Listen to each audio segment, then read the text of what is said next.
Sebelum melanjutkan, jangan lupa subscribe dulu, terima kasih. Bab 344, ada rahasia yang tidak diketahui orang lain. Kita bisa panggil polisi kalau Yihong juga ditipu, kata Mama Su. Tapi, bagaimana kalau Yihong terlibat dalam masalah ini? Bagaimanapun, ini adalah kelegaan terbesar bagi kami untuk mendapatkan kembali putra kami yang sebenarnya.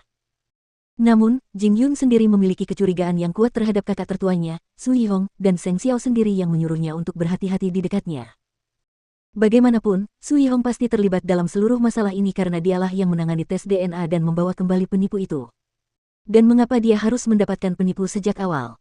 Kalau begitu, Yifeng, pulanglah bersama kami. Mama Su berkata kepada Jing Yun saat itu, sambil menyeka air matanya. Aku ingin menebus kesalahanmu setelah sekian lama kau menderita di luar sana. Aku ingin menyelesaikan masalah ini terlebih dahulu, jawab Jing Yun. Anak kita benar. Bagaimana kalau pelakunya datang lagi karena kita tidak bisa membuka kedoknya?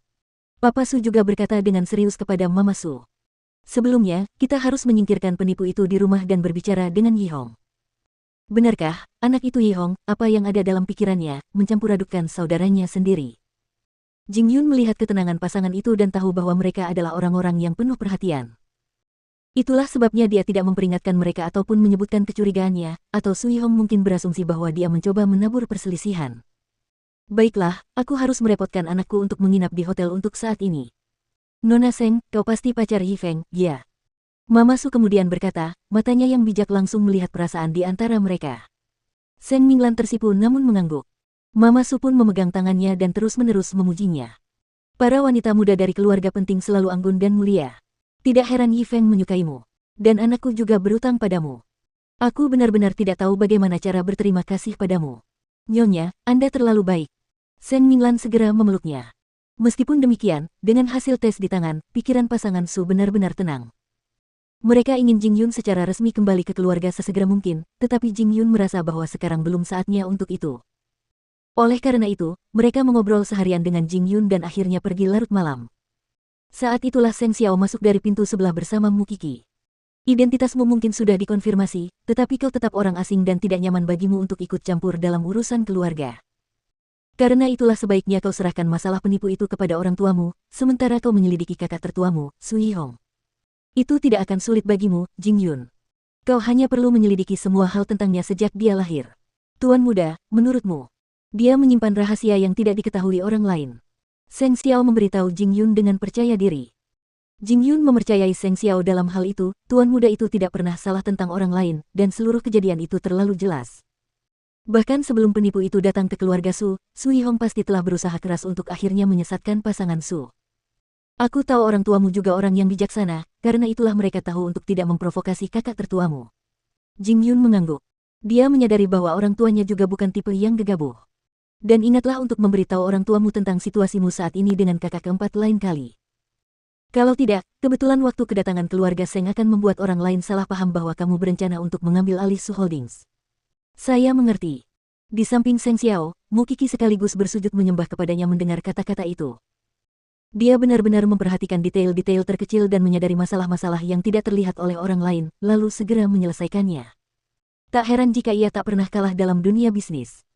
Sementara itu, Mama Su menyuarakan kekhawatirannya dalam perjalanan pulang. Sayang, aku benar-benar merasa ada yang salah dengan Yihong. Bahkan sebelum penipu itu datang kepada kami telah mencoba mencari Yifeng berkali-kali, tetapi petunjuk apapun yang kami dapatkan tiba-tiba menghilang. Dan saya sudah pernah memberitahu Anda sebelumnya, kami melihat ke arah yang salah. Papa Su terdiam lama setelah mendengarkannya. Saya hanya berharap firasat kita salah, katanya akhirnya. Apapun yang terjadi, kita harus terlihat percaya pada Yihong dari penampilannya. Aku tahu apa yang harus kulakukan, sayang, jawab Papa Su. Su Yihong dan si penipu sedang makan malam ketika mereka sampai di rumah. Mama Su pun menatap Papa Su, dan mereka pun langsung mengerti. Setelah kedua bersaudara itu selesai makan malam, Papa Su memanggil si penipu yang sedang duduk di sofa ruang tamu, Yifeng, suruh adikmu turun juga. Ada yang ingin kukatakan. Baiklah. Si penipu mengangguk dan segera naik ke atas, membawa Su Yihong bersamanya. Ayah, ada apa? Lagi pula, Papa Su tidak terlihat mengatakan apapun saat mereka makan malam tadi. Ada yang ingin kutanyakan pada kalian berdua. Yihong, bagaimana kau bisa menemukan Yifeng saat itu? Wajah Yihong menjadi pucat.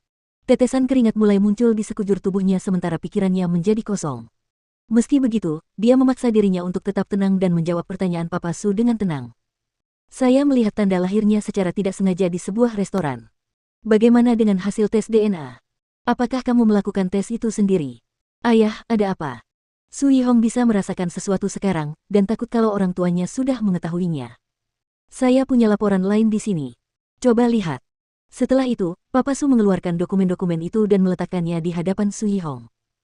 Laporan terakhir ini menunjukkan bahwa orang di depan kita ini bukanlah anak saya atau adik laki-laki Anda. Namun, meski terekspos, kedua pria itu tetap tenang dan tidak tergesa-gesa. Su Yihong bahkan memimpin dan berlutut bersama si penipu. Ayah, aku minta maaf. Mengapa? Karena aku tidak ingin ibu terus mencari. Kita tidak bisa tahu pasti apakah kakak ketiga masih hidup atau sudah meninggal, dan aku khawatir kondisi mental ibu akan semakin memburuk. Itulah sebabnya aku mengatur agar anak ini menjadi putramu. Su Yihong menjawab dengan sungguh-sungguh. Hanya darah dagingmu sendiri yang penting. Yang lain tidak ada artinya. Papa Su berkata kepadanya. Apakah kamu tahu betapa menyakitkannya masalah ini bagi ibumu? Ayah, ini semua salahku. Kata Su Yihong, mengaku bersalah. Karena dengan itu, seluruh persoalan dilakukan atas dasar cintanya kepada orang tuanya meskipun ada penipuan. Kami telah menemukan adikmu yang sebenarnya, Papa Su kemudian berkata kepada mereka. Meskipun kamu bukan anak kami, aku mengizinkanmu pergi dengan bebas karena kamu tidak berbohong kepada kami karena niat jahat. Pergilah kemanapun yang kamu mau. Su Yihong merasakan pukulan yang lebih keras lagi mendengar kata-kata itu. Bagaimana itu mungkin?